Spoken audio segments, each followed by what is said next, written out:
Egaa shamarra fuunee kabajamtootaa fi daawwattoota hordoftoota keenyaa nageenyi koo kan jaalalaa fi kabajaa bakkaa fi lafarratti isiniif haa baay'atu. Anis obboleettiin keessan bakkaa fi lafan jirutti waaqayyoof galannaa ga'u nagaa fayyaa kootidha. Egaa kan wajjin jirtanii anaa walee tubee fi mastuu tubeeti jechuudha. Egaa mastuun kalee galgala osumaan hin beekin na bira dhuftee immoo kanan ta'e saniin ta'e hin jenne galgala muluu bu'aa bultee gizeeraattus boochee amma mee maal akka taate immoo wajjumaan gaafanna jechuudha. Kaameraa fuulduratti maaliif akka hin beektu kananii fi isaan walirra fageenyaan jirra. Ani isaan magaalaa Asallaa keessaa ani immoo magaalaa Qarsaa keessa jechuudha iddoon jireenyaa. Imna Asallaa rakuttee kan Qarsaa ishee fidee na bira ishee teessisee ishee boochise kuni maalidhanni wajjumaan gaafanna. Egaa mastuun jechuudha kalecha dhufteeti jechuudha kan na bira dhuftee boochee hin boochaa akkasumas immoo hin dubbattu jechuudha. Maali amee rakkoo nati achirraa si fidee si boochise kun? Rakkoo hin qabu gaaffii na gaafattee fi galatoomii duraan dursee nageenya waaqayyo isiniif haa baay'atu maatii waaqayyo akkam ooltanii nagaa ooltanii isiniin jechuu jaalanna. Akkasumas ishee gaaffii na gaafattee fi rakkoon hin qabu. Asallaarraa kuttee maaliif mana kiyya dhuftee maal taatee jettee gaaffii na gaafatteef mana aarutti odoon ta'e mana aanutti goruu jedhanii ture.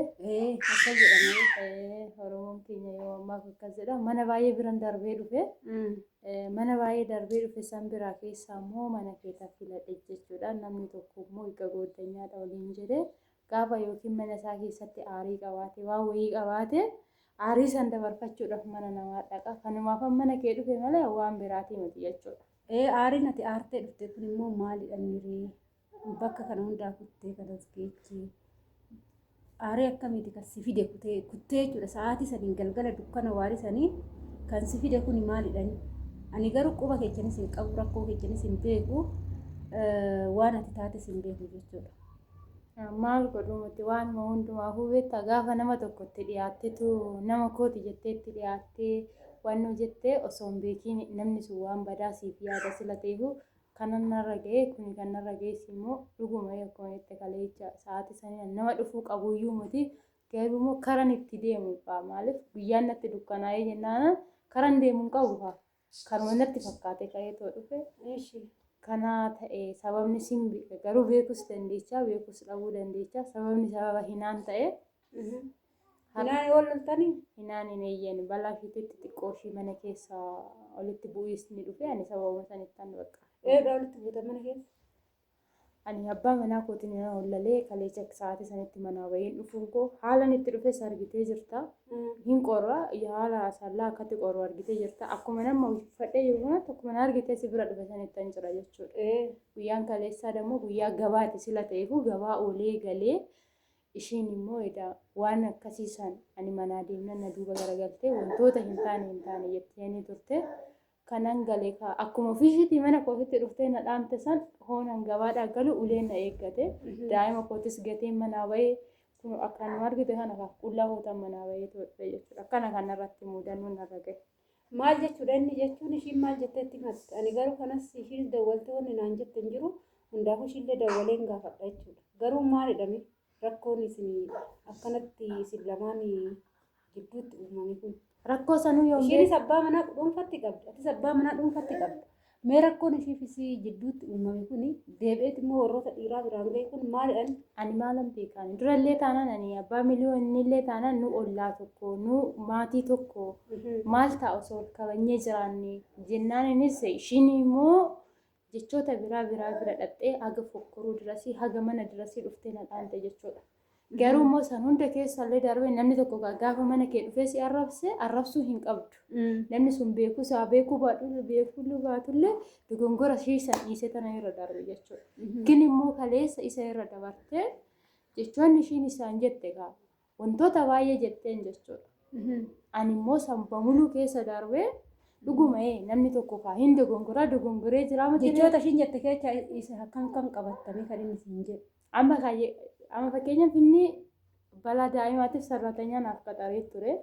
Sarratanya sanis sarratanyatti galamoo abbaan manaa kee? Maal ishiitti gala ishiitti hin galu garuu ishiin akka ishiin jettetti kaa'u ishiin waan biraa natti haasofte waan biraatti isaan jette laadhatte akka waan ani nama biraa hiriyaa biraa qabu akka waan ani sarratti hiriyaa biraa wajjin jiru akkasitti haasofte. Yoo nan galu anuma uleen harka kiyya kun amma nan jiru gatattaan inni na rukute jechuudha.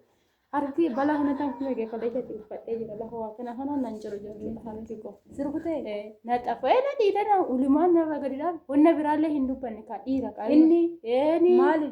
Ara waanuma takkaa hin beeku. Kan hunda maalitti himte? Hiriyaa qabdii sirratti jaalattee jirti wantoota akkana itti haasa'aa jirti jechuudha. Kana bakka rakkoon kee balaa kanatti nani mana kiyya gatee sa'aatii sanii dhufe malee waan biraati miti. Hojii koo malee wanta akkana irratti raawwatamee manni keenya diigate. Inni immoo sa'aatii sanii amane ka. Ishiirraa amanee jira ka jecha ishiin jetteessa fudhate garuu immoo na teechisee osoo kana sanii naan jedhe naa ta'u. Garuu immoo na teechisee nan gaafanne hongal ulumannaa qophaa'ee wanni hin godhus hin jiru ka. Kanumarra immoo du'uurra immoo namni kun yookiin aarii kana hin qabbaneeffata boodatti kanan jedha afoodha. Achitti immoo namni duraan ishiidha kan namni nani beeku haati kootis obboleettiin kootillee ishii turte. Yoon aaras ishiitti annaqa yoon beela'es ishiitti annaqaa ture. Ishiin garuu immoo akka mana ishiitti hin dhanne sa'aatii sanii karaa jiran dabarsitee daa'imti kootu akkatti bultee hin beeku jechuudha. Egaa ka hordoftoota keenya akkuma dhageessan kana jechuudha. Mastuun jechoota isheen natti himatte keessa abbaan manaa ishee amma sababa jetteedhaan malee qabatamaan yookaan immoo wanta tokko argeeti miti jechuudha. Ishiin dhaqxeeti. Ani kana hundumaa amma quba hin qabu. Agamma wanni dhagayees hin jiru. Ani samuuna kana hojii ayyaana wal qabatee baay'ee biizii ta'ee jira. Viidiyoo mataa kootiitu hojjetachaa hin jiru. Sababiin isaa biiziidha jechuudha hojiidhaan baay'ee. Haa ta'uti garuu gaafa wanta akkanaa kanneen dhagaanii ni ulfaataa jechuudha. Inna atamma maal yaaddee? Ani wanni takka namni immoo dubartiin tokko ayyaana waggaatiin manaa baatee deemtu ni ulfaata siif galee. Inni ulfaata ka ayyaanni amma ga'eera. Ani immoo mana kiyya dhabuu hin barbaadu ka jecha namaatiin wanta hin balleessine tokko amma akka inni naan jedhe sanitti aariin jira sa'aatii sanitti aariin na fide gisee san jechuudha. Kinni immoo egaan karaa qixxee ga'ee gaabbee jira maaliif mana kiyya gatee daa'ima koo gatee ba'uu kootiin ayyaana waggaatiin gaabbee jira. Namni sitti kolfa ka ayyaana waggaatiin gaafa ala ooltu. Haati kee abbaan keetiyyuu guyyaa ayyaana waggaa gaafa mana kee oolte jaalatu malee gaafa irra oolte hin jaalatan mana kee jaalate. Silazaa anis immoo wanna biraatis hin jenne innis bilbila naa dawwalee ture garuu immoo ani bilbila san jalaa kaasuu hin dandeenye. Maa kaasuu dare?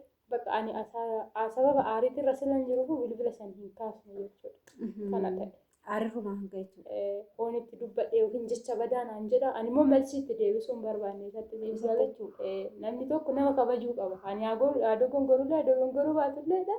Balleechaa isaa san dubbii dogongoraatiin akkanatti dhufe san ofii isaatii haa hubatu narraa haa hubachuu baatu jedhatuman jalaa jimmi jedha jechuudha. Kana rakkoon lamaaniyyaa rakkoon qaba. Egaa akkuma dhageessan kana jechuudha hordoftoota keenya kaa'ammaan hinaan irratti illee dawwalee rakkoo isaan lamaan jiru gidduu jirus nan gaafadha abbaa mana ammas ta'ullee nan dubbisa jechuudha. Egaa waan irra ga'e immoo viidiyoo isaa itti aanu nu eeggadhaa isiniin jenna. Ni ulfaata dhugaa kalee galgala baay'ee aarteerti. Kanaaf jechuudha mee hundaafuu sirritti ishees nan gaafadhaa hinaanis dawwalee nan gaafadhaa. Garuu immoo mastuu dirqama mana isheetitti deebisuu qaba jechuudha. Maaliif jennaan namni mana ofiitii ba'ee deemuu hin qabu jechuudha. Egaa kana fakkaataa hordoftoota keenya turtiin wajjin gootaniif ulfaadhaa galatoomaa isiniin jenna. Hanga viidiyoo biraatiin walitti deemutti viidiyoo turtii gaarii isiniif haa ta'u. Baay'ee.